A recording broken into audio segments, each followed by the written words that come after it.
नमस्कार, मैं हूं ललित खजूरिया। एक और घोटाला सामने आ गया और अब एफआईआर भी दर्ज हो गई है। एसीबी ने मामला जो है वो दर्ज कर लिया है। आप सोचिए, युवाओं को नौकरी देने के लिए पोस्टें निकलती हैं, लेकिन हमारा प्रशासन, हमारा तंत्र इतना ज़्यादा कह सकते हैं ईमानदार है कि पेपर ही लीक हो जाते हैं वहाँ से, और फिर उसका खामियाजा भुगतना पड़ता है किसे? उन बच्चों को, उन युवाओं को जिन्होंने उस एग्ज़ाम की तैयारी की होती है। 2014 से सिलसिला शुरू हुआ था और अब 2024 आ गया है, लेकिन वो जो फायर एंड इमरजेंसी वाली रिक्रूटमेंट है ना, उस पर अभी भी सवाल है। और ये वही रिक्रूटमेंट है जिसके 2-2, 3-3 बार पेपर लीक हुए, बच्चों ने शोर मचाया, सड़क पर उतरे, लेकिन मानने को तैयार नहीं थे। और फिर मामला एसीबी में गया। भला हो पाठक साहब का, जिन्होंने पूरी तफ्तीश की और उन्होंने बाकायदा केस दर्ज कर लिया है। विंकल शर्मा हमारे साथ है, बिसल बलोर है, जेल की हवा भी खाकर आए हैं, और जब भी कोई एग्ज़ाम नज़दीक आता है तो तुरंत इनको उठा लेते हैं। इन्हीं से हम बातचीत करेंगे कि इसका मुद्दा भी आप लोगों ने उठाया था और काफ़ी गहराई तक आपने इसे समझने की कोशिश की। क्या था ये विंकल पूरा मामला? बहुत बहुत धन्यवाद ललित जी। ये मामला जो धन्यवाद तो हम प्रशासन का भी करते हैं कि आपको उठाकर ले जाते हैं और जब एग्ज़ाम होया तो फिर छोड़ देते हैं। प्रशासन क्या कहें, उनका एक कहाँ से चल रहा है कहाँ से नहीं, वो खैर एक अलग ही उसका एक डिबेट का इशू है। लेकिन ये जो हो पाया है संभव, बड़ा एक मतलब स्वागत योग्य निर्णय है कि सरकार ने एक एफआईआर, प्राथमिकी जो है वो दर्ज करी। चाहे कई साल लग गए, 10 साल के आसपास का समय हो गया, पर नए साल में एक शुरुआत हुई, अच्छी शुरुआत है कि एक एफआईआर हुई।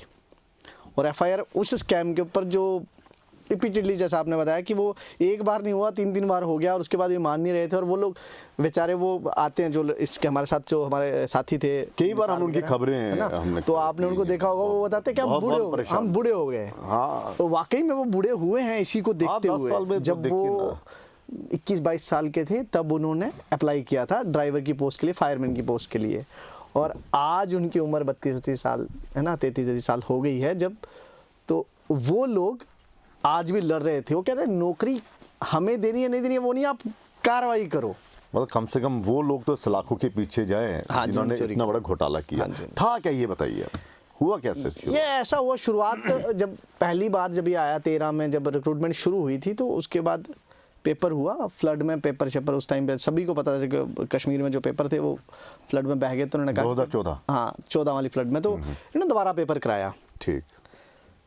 2016 में जब दोबारा पेपर होता है तो उस पेपर में गड़बड़ियाँ आती हैं सामने। बच्चे जब शोर मचाते हैं कि भाई ये गड़बड़ी हुई है, पेपर लीक हुआ है, ऐसे सिलेक्शन कैसे हो गए, तो सरकार उस समय जो है वो होम डिपार्टमेंट को रिक्रूटमेंट को कैंसिल कर देता है। ये रिक्रूटमेंट जो है फायर एंड इमरजेंसी डिपार्टमेंट का अपना रिक्रूटमेंट बोर्ड होता था। अच्छा। पहले जैसे पुलिस का रिक्रूटमेंट बोर्ड अलग होता था, फायर एंड इमरजेंसी का अलग होता था, डिस्ट्रिक्ट रिक्रूटमेंट बोर्ड अलग होते थे। तो धीरे धीरे करके स्ट्रीमलाइन हुआ, लेकिन उस टाइम पे अलग था, अपने अपने अलग बोर्ड हुआ। हाँ, अलग बोर्ड थे। उन्होंने फिर क्या किया कि इसको दोबारा से जब पेपर कराया, 16 में जब पेपर कैंसिल हो गया तो दोबारा से पेपर कराया, 18 के आसपास प्रोसेस दोबारा शुरू किया। तो इस बार जब पेपर हुआ तो पेपर फिर से लीक हो गया, लेकिन इस बार पूरा पेपर कैंसिल नहीं किया।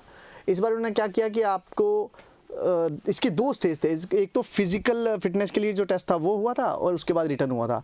तो रिटर्न के बाद लोग कोर्ट में चले गए कि भाई गड़बड़ी हुई है, कोर्ट में उन्होंने साबित भी करा। तो कोर्ट की डायरेक्शन के बाद वो पेपर जो है इनको कैंसिल करना पड़ा, रिटर्न वाला, मतलब दूसरी मर्तबा। हाँ, दूसरी मर्तबा। तो इन्होंने सरकार ने उसको कैंसिल किया, और इन्होंने क्या किया कि जो फिजिकल जिन्होंने पास किया हुआ था उनको वही रहने दिया, उनका जो सेकंड स्टेज का पेपर था वो लेना था। हिसाब तो वही हुआ ना, कंप्लीट तो नहीं हुई। हाँ, कंप्लीट नहीं की, रिक्रूटमेंट कंप्लीट कैंसिल नहीं की। और उसका मैं उसका आगे चल के आपको बताऊंगा। ये सिर्फ यहीं तक नहीं था, स्कैम तो जो स्कैम है सिर्फ पेपर लीक में तो हुआ नहीं, कंपनी एक, और ऐसा हो सकता है कि पेपर वो बेच दे और फिजिकल में वो गड़बड़ी ना करे। और अभी देखना, जब भी चार्जशीट आएगी आप इसमें देखेंगे, अभी तो शुरुआत हुई है, लेकिन क्योंकि प्रशासन देखता भी है कि क्या हो रहा है क्या नहीं हो रहा, बाहर जो भी मीडिया में आ रहा है, आपके माध्यम से जो भी हम बात है, जो फिजिकल फिटनेस टेस्ट था उसमें भी गड़बड़ियाँ हुई, उसमें इम्पर्सनेशन भी हुआ।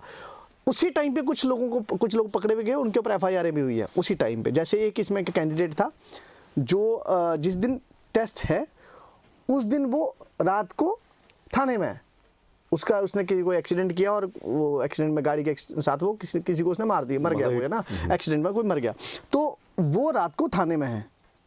अगले दिन भी थाने में, जमानत उसकी हुई नहीं है, लेकिन वो पेपर कैसे दे आया, मतलब इम्पर्सनेशन, मतलब आपकी जगह कोई और। हाँ जी बिल्कुल।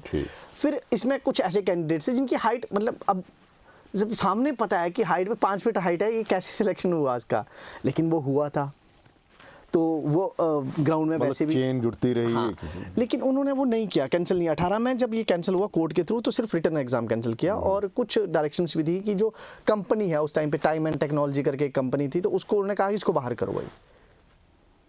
तो ये जो पेपर, अच्छा, जिसने एग्जाम, हाँ एग्जाम किया है, इवन कि उसने जो बोर्ड के चेयरमैन के जो PA थे शायद उस टाइम पे जो PA थे, उनको भी उन्होंने बाहर रहने को, रिक्रूटमेंट प्रोसेस से बाहर रखने को कहा।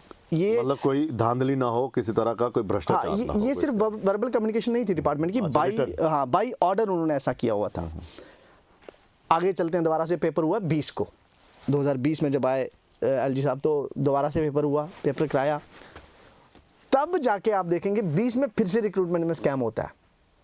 और जिन लोगों ने स्कैम पहले किया था वही लोग दोबारा से पेपर करा रहे थे, और जब रिजल्ट आता है संडे को रिजल्ट आता है, और नहीं सैटरडे को रिजल्ट आता है, संडे को ज्वाइनिंग होती हैं। मतलब जिस दिन रिजल्ट आ रहा है उसके अगले दिन छुट्टी है, छुट्टी पे ज्वाइनिंग करा रहे हैं। अच्छा, ये पहले कभी होता नहीं है मेरे ख्याल में, छुट्टी वाले दिन ऐसी कौन सी आफत थी, कहीं आग लगी थी क्या? मान लिया आग लगने वाला डिपार्टमेंट आग बुझाने वाला है, लेकिन क्या तो वो कि स्टे ना हो जाए, क्योंकि प्रोसेस बहुत लंबा चल चुका था। सेम ऐसा ही एक प्रोसेस और है हमारे यहाँ, और घोटाले पर घोटाले उजागर हो रहे थे। हाँ, तो वो हर बार लीक हो रहा था, बच्चे शोर मचा रहे थे और कोर्ट में जा रहे थे और हल हो रहा था। बच्चे कोर्ट में इस बार भी गए, 20 में भी गए, और लेकिन अब कह लीजिए कि प्रॉपरली उनको रिप्रेजेंटेशन नहीं हुआ, या क्या हुआ कोर्ट में, उल्टा जो बच्चे पेटिशनर थे उन्हीं के ऊपर कॉस्ट इम्पोज हो गई। अभिनव शर्मा जी बोलते हैं इसके बारे में, वो बताते भी हैं कई बार कि कॉस्ट इम्पोज हुई थी, और वाकई में जो पेटिशनर थे उन्हीं के ऊपर कॉस्ट इम्पोज भी हुई। बाद में वो कॉस्ट दी या नहीं दिया, स्टे हुआ क्या हुआ, लेकिन कॉस्ट इम्पोज हो गई, जबकि कह ये सच रहे थे, कोर्ट ने वो संज्ञान नहीं लिया उस चीज़ का।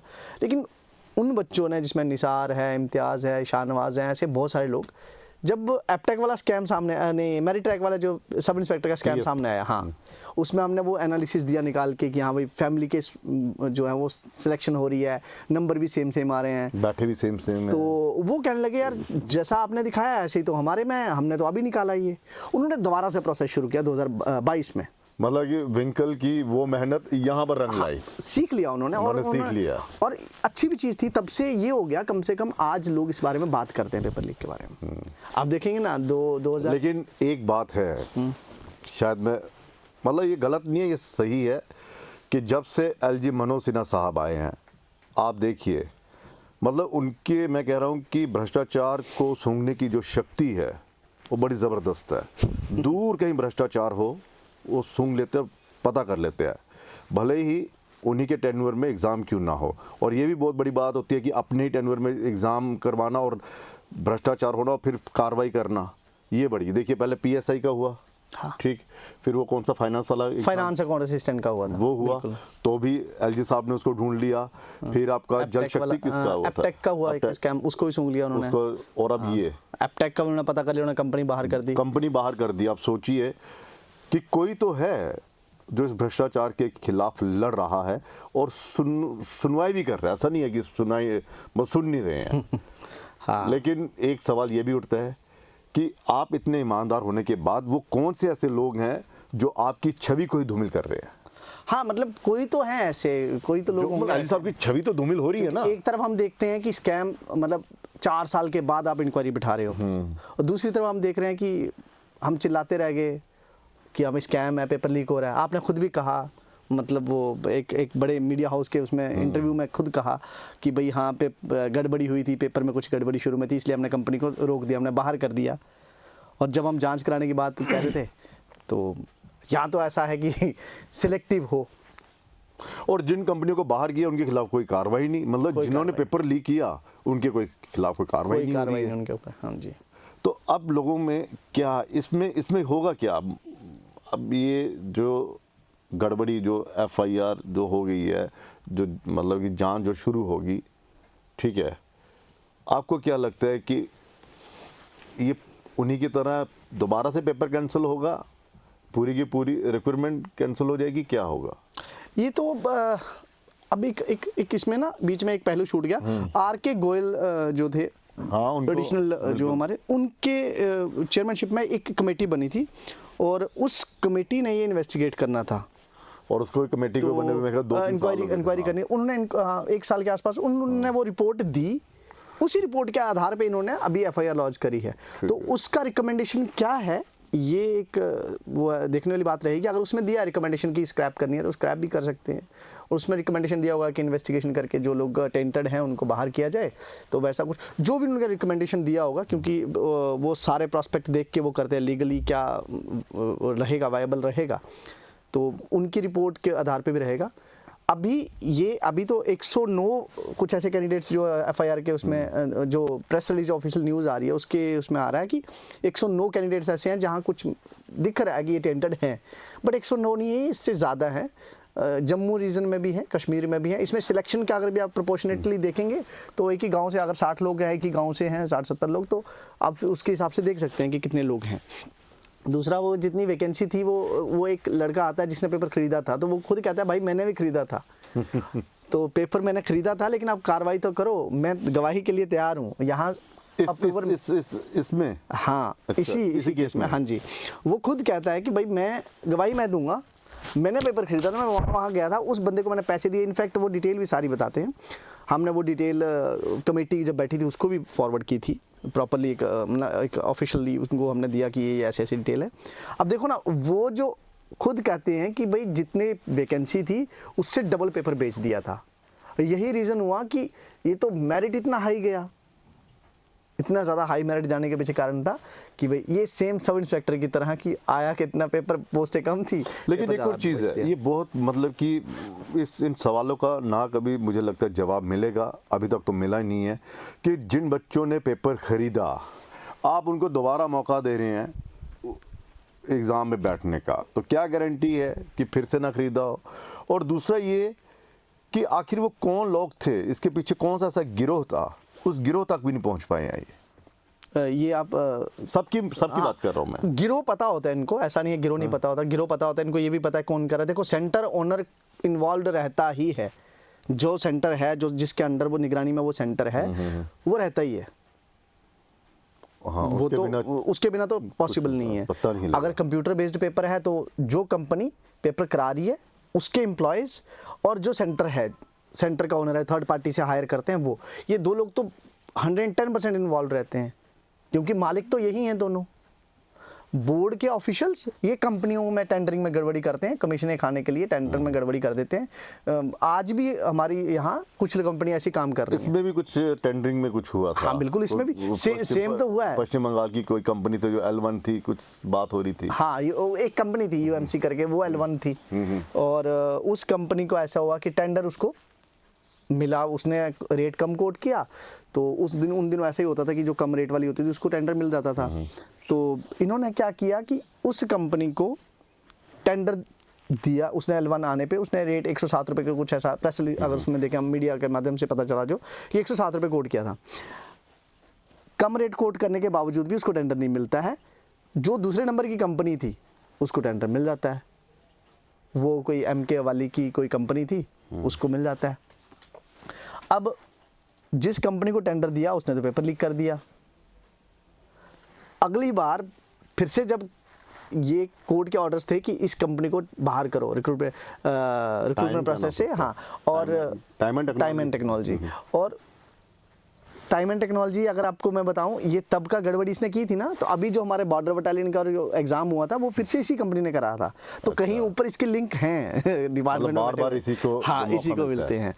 जो यहाँ ये है ना, जैसे टाइम एंड टेक्नोलॉजी को उन्होंने टेंडर दिया, उसके बाद वो दोबारा से पेपर लिया, दोबारा से जो कंपनी, नई कंपनी आई, तो उन्होंने एक रिक्रूटमेंट प्रोसेस के लिए उन्होंने बोला कि नई रिक्रूटमेंट के लिए नई कंपनी लेके आओ, तो एक नई कंपनी लेके आए। नई कंपनी को जब लेके आए, उसका मालिक फिर वही था। अच्छा, जिसको नाम बना बदल के- दिया खाली नाम कंपनी बदल का। दिया था। तो फिर तो ये गारंटी थी कि होगा। यहाँ तक जो मेरे सोर्सेस हैं, हाँ। यहाँ तक बताते हैं कि जब वो पेपर अंदर हो रहा था, तो वो अंदर ही घूम रहे थे लोग जिनको बाहर किया हुआ था बाई ऑर्डर, जिनके लिए ऑर्डर्स थे कि आपको इनको बाहर रहना है, इनको रिक्रूटमेंट प्रोसेस का हिस्सा नहीं बनाना है, वो बने हुए थे अंदर। तो कुल मिलाकर ये है कि एक जद्दोजहद जो लड़ाई लड़ी जा रही थी, उसको लेकर कहीं एक उम्मीद बंधी है कि हाँ हाँ, अब इसमें कि टाइम लगेगा। युवाओं का फ्यूचर तबाह करने वालों के खिलाफ जो है वो कार्रवाई होगी। मुझे उम्मीद है, सीबीआई के वाले केस में मुझे उम्मीद नहीं रही कार्रवाई होने की, क्योंकि सीबीआई मतलब वो कैसे क्या हुआ, इतने बड़े स्कैम, सारी चीज़ें हाथ में हैं, उसके बाद भी लोगों का कन्फेशन भी था। उसके बाद वो एक एक करके वो है ना, जितना देर होती जाए और है ना सब चीज़ें छट जाएंगी जब, तो फिर सबूत उसके वगैरह बाद सब कुछ हाँ खत्म हो सब जाता है। खत्म।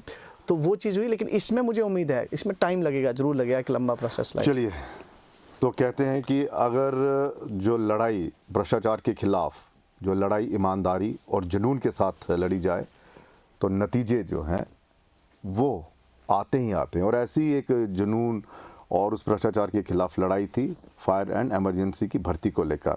बच्चे लगातार चिल्ला रहे थे, लेकिन अब जब एसीबी ने मामला अपना पर्चा, वो मामला जो है वो दाखिल कर लिया है, जांच शुरू कर दी है, एफआईआर लॉन्च हो गई है, तो अब उम्मीद की जा रही है कि वो तमाम लोगों के खिलाफ कार्रवाई होगी जिन्होंने युवाओं के मुस्तकबिल के साथ खिलवाड़ किया है।